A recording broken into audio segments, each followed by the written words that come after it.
Hi guys, today I'm going to show you how to make biltong.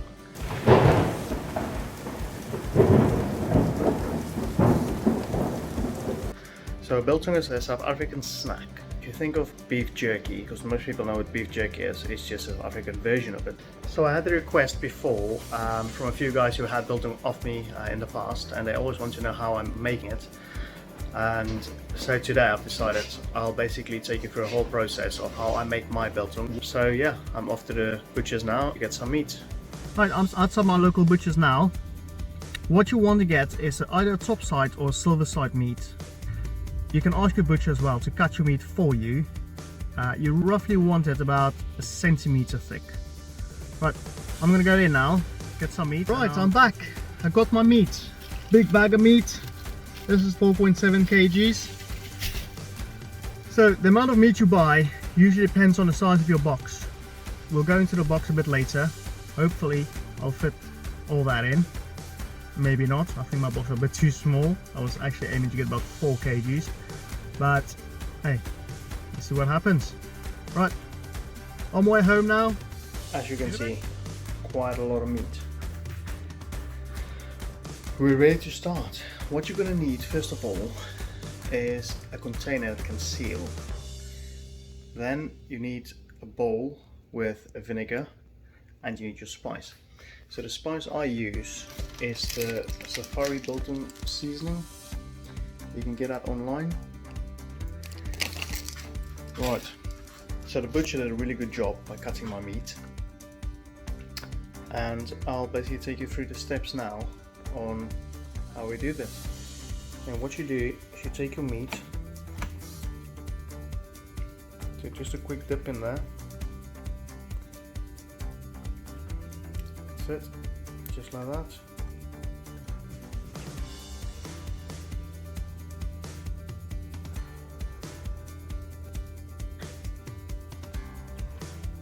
And then we put it in a container. There we go. So what you want to do is you do the first, say the first layer. Let's do the next one.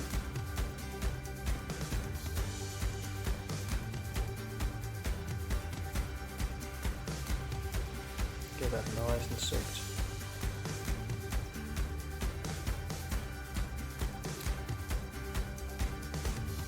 Right.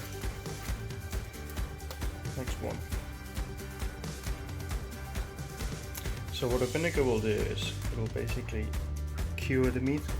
So let's get the next one in.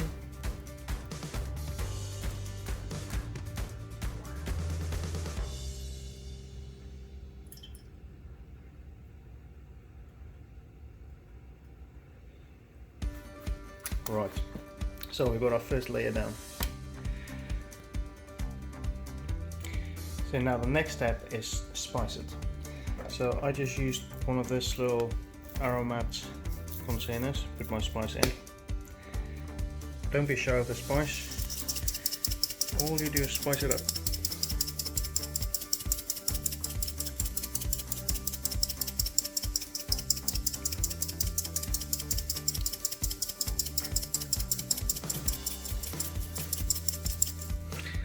So what you want to do is you want to get all the sides.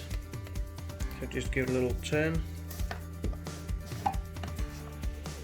If you miss a bit, it doesn't really matter because you're going to do layers, so it will just go through anyway, and it will marinate the meat all the way. Right, spice.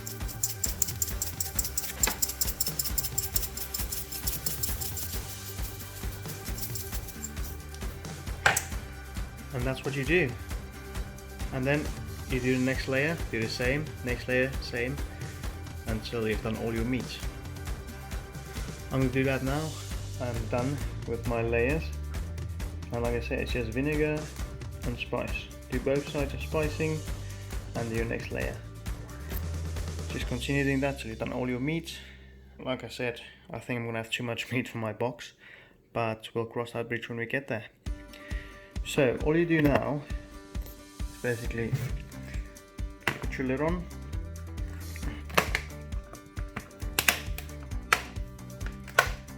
and that goes in the fridge for the next 6 to 12 hours. Some people do 24, but 6 to 12 hours will do. Right, in the fridge he goes. So every few hours you want to just turn it to marinate it properly.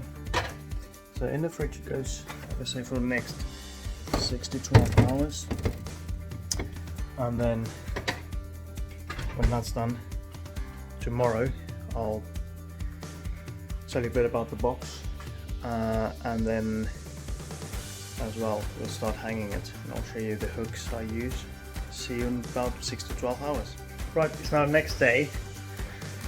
It's about 16 hours later, so we'll have a look at the meat, and then we'll go into the hanging of the meat. Right. Let's have a quick look. Right, as you can see, the meat would have changed colour now. Yeah, look at that. Beautiful. Right, now you can see at the bottom all the juice all the way up to there. That's all the vinegar, and most of the moisture in the meat's been drawn out by the salt. And that's what it looks like. So, we have to go into the hanging process now. First of all, I want to explain the hooks to you. These are the ones I use. It's the little plastic ones. Grab one out here. Right, so the ones I use is little plastic ones like this. It's just a little S-shape little hook. I'm pretty sure you can buy them online. So that's just the ones I use. You can also use a paper clip. So if you just open a paper clip up into a little S shape, and that will work perfect as well. Although it's only a one-time use, where these you can use over and over again. We'll discuss the box quickly. So my box, basically, I'll show you quickly. Right, so it's got a little extractor fan on top, yeah, and then on the inside it's got a light bulb there, and then my little, you can see that, that's what it is. It's made of perspex and wood, that's all it is. So basically my hinges for the door, which is perspex, a little magnet to keep the door shut, and then, like I said, it's just a wooden frame. I'll walk around this side.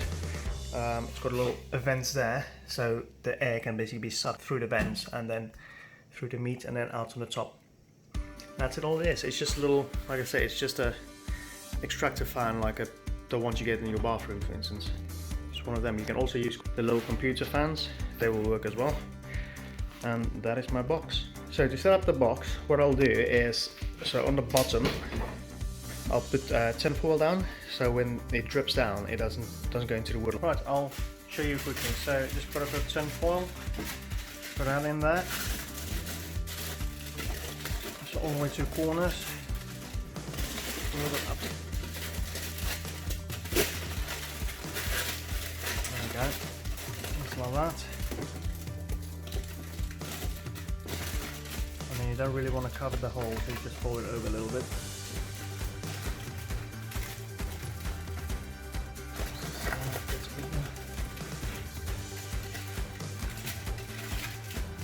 And then I'll just put another piece over there to cover the whole bit. Just add another piece here.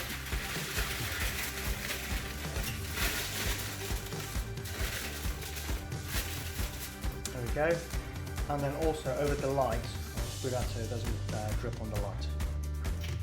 So basically just like that. You can just rest on there, and that'll do. So it will still generate the heat you need to dry out, and then it will also reflect, like I said, from the bottom on the tinfoil. That should actually do it. Alright, so let's go into the hanging process. So with the meat, the way you want to hang it is, if you've got thicker pieces, you want that to be at the bottom. You get what I'm saying? So you put the hook through the thinner bits of the meat, and then thick part of the meat is hanging at the bottom. So the heat and the airflow will dry that out.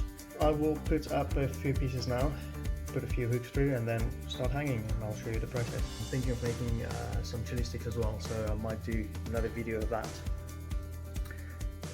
with the meat that's left over. We'll see when we get there, if there's any meat left over, if it doesn't all fit in there. Right, so I'm gonna start doing this. Alright, so all the hooks are through the meat, like you see right here. This is what we're meant to do. See all your pieces of meat, look at that. So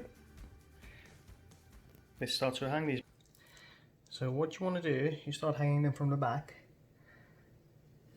And then what you want to do is you don't want any of the meats to touch each other, because it will not basically dry out where the meat touch. So you want to put them down as close as possible without touching them.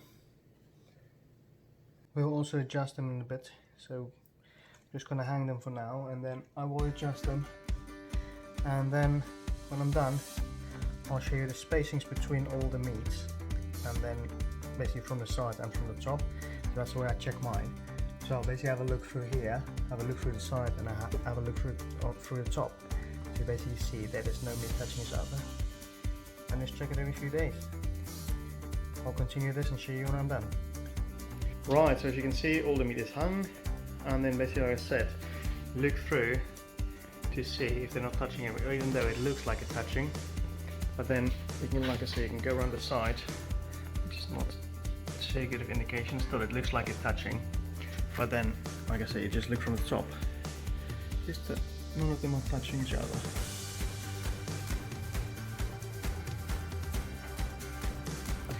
So all good. Now, just switching on, and then we wait. So lights on, and as you can hear, fans running. So now it's just a waiting game. So every few days, just check it. I'll keep you up to date anyway. You'll see the change in the meat. But that is it. Like I said, 3 to 5 days. Depends on how you like it, and it should be ready. And that's it. That's how you make the biltong. Right, looks like I will be making another videos how to make chili bites. Of course, I've got a few pieces left over, so I'll just pop them back in the fridge. And they should go in when those come out. 24 hours later. Alright guys, I just want to show you what it looks like right now. Right, let's have a quick look. There we go. I'll open this quickly. And that's what they look like. As you can see, they change colour and they're drying out quite nice. I've also removed the foil that was on the lamp because it's not dripping anymore, so you can get a bit more heat. And that's what it looks like.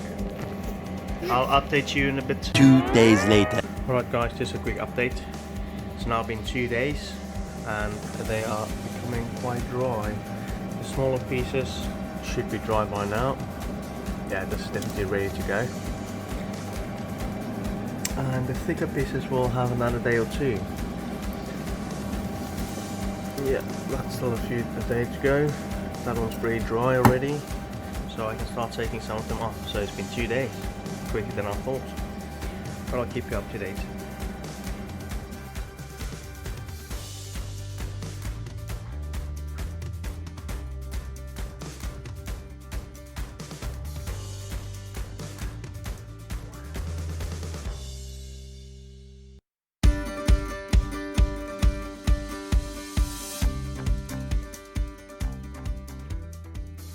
Right guys, that is my video done on how to make biltong.